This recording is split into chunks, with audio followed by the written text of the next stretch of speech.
Good morning. This is Don V with Truth Be Told, and we have a couple interesting news reports that we'd like to share with you. Before we move to that, please remember to subscribe. Over 80% of the people who watch my videos aren't subscribers. Only takes a second and it's completely free. I don't do this for the money. I don't make a dime. At any rate, without ado, let's move on to the first report. Chinese state media labeled George Soros as a terrorist. Chinese mouthpiece Global Times has labeled Hungarian-born Chinese billionaire George Soros a global economic terrorist. The article accused the hedge fund manager and philanthropist of providing finance to Hong Kong's jailed newspaper owner, Jimmy Lai, to support the city's anti-Beijing protests in 2019. Soon thereafter, Soros penned an op-ed for the Wall Street Journal, and that said, New York-based BlackRock's recent 6.7 billion yuan, 1 billion in total U.S., mutual fund investment in China was a tragic mistake and would likely lose money for the asset manager's clients. Oh, boo-hoo.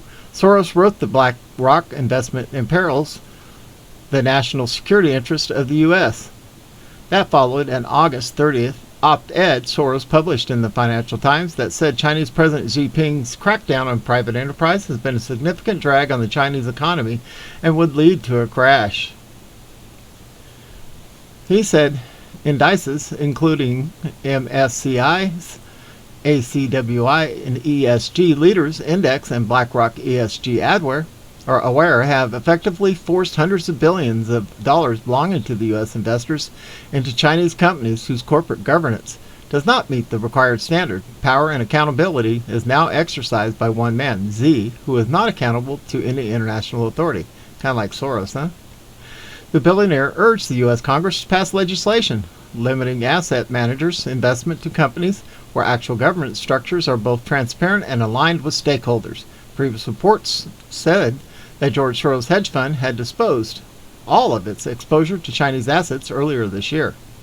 Soros, 91, who reportedly had a net worth of $86 billion and bankrolls the philanthropic Open Society Foundation that provides financial support to non-governmental organizations worldwide, has a long-time love-hate relationship with China. Yeah. In August 2017, a petition to the U.S. demanding Soros be declared a domestic terrorist obtained over 100,000 signatures on the White House website on allegations he funded liberal protests in the U.S. in November 2018. Soros was accused by Turkish President Recep Tayyip Erdogan supporting and financing terrorists in the 2013 Gezi Park protests. In January 2019, Soros said Chinese President Xi Jinping was the most dangerous enemy of free soldiers for presiding over a high-tech surveillance regime, he said. China is not the only authoritarian regime in the world, but it is the wealthiest, strongest, and technologically most advanced. Yeah, thanks to people like George Soros. All right. Pennsylvania Senator Doug Mastriano vows to issue subpoenas for forensic election in coming weeks. Can't read this report to you, but we'll leave a link to it. You can go hear this report on my Rumble account. Okay, can't read this one either because I'm on YouTube. Joe Biden's plan for forced vacations for American workers, it doesn't include illegal aliens. Interesting, isn't it? All right, moving on to this one. Clearly unconstitutional. Ag Merlin Garland announces federal lawsuit against Texas over heartbeat abortion law. There's a video.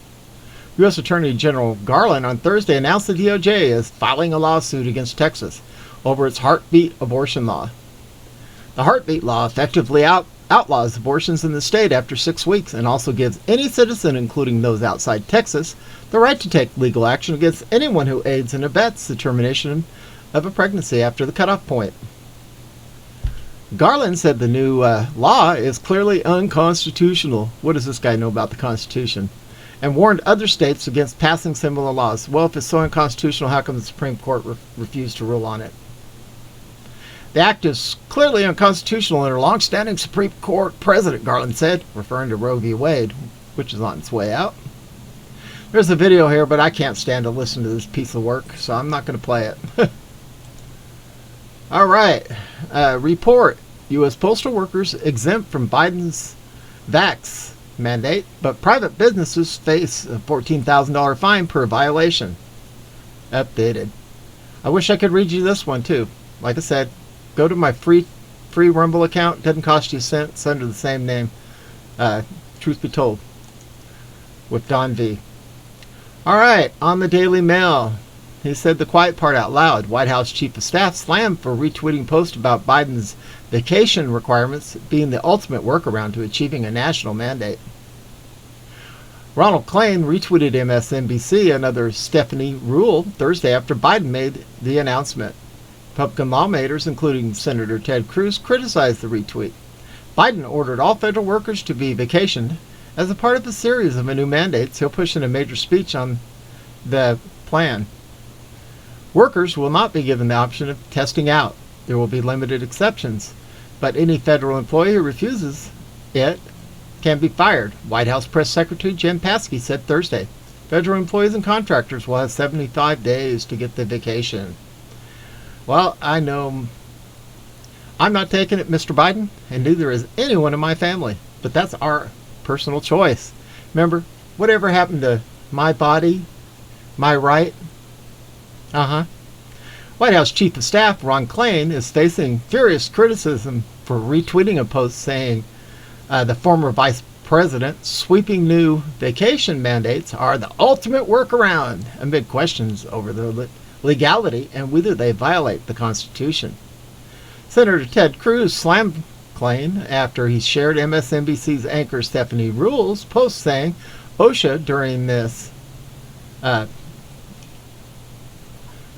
sick mandate is an emergency workplace safety rule and ultimate workaround for the federal government to require a vacation. Important, Cruz tweeted foolish RT from White House Chief of Staff. He said the quiet part out loud. Biden administration knows it's likely illegal, like the eviction moratorium, but they don't care. This added to a furious backlash from Republicans across the country to Biden's sweeping new mandates on 2/3 of Americans that they believe are coercive and unconstitutional. On Thursday, the Prez announced that all federal workers would have to be on a vacation, and companies with 100 or more employees would have to require staff to get a test. He's enforcing new rules on private companies by using Occupational Safety and Health Administration, OSHA, emergency order that usually deals with employees who are exposed to asbestos or faulty pipes.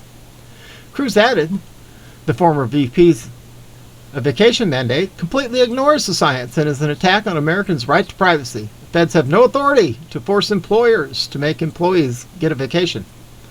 GOP governors and lawmakers have warned they'll battle the former VP's administration or regime, new rules, and are already preparing legal challenges. Forcing this and coercing people, I don't think it's the right decision. I'd imagine that you're going to see a lot of activity in the courts. They try to do that through an executive action. Florida Governor Ron DeSantis said during a press conference on Thursday.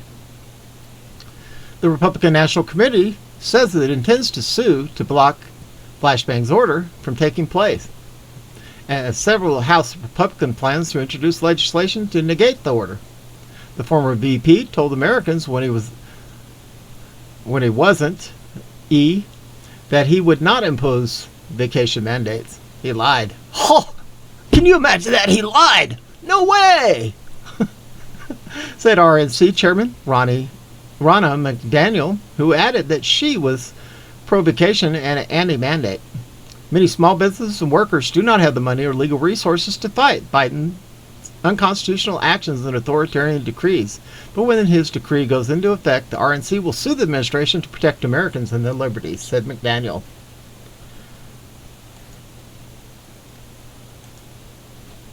I think it's time for this tyrant to step down. You're not King Biden. You're not even really who you say you are. Got to be really careful. A lot of alleged information there, guys. If you want to hear the truth, want to hear it uncensored, go to my Rumble account, please, and subscribe. Doesn't cost a cent, and trying to grow the channel, just get this information out. This is Don V, broadcasting out of Arizona under sunny skies. Look like we might be 90 today. Hope not. Maybe a little cooler. Hope everybody has a wonderful weekend, and we are out of here.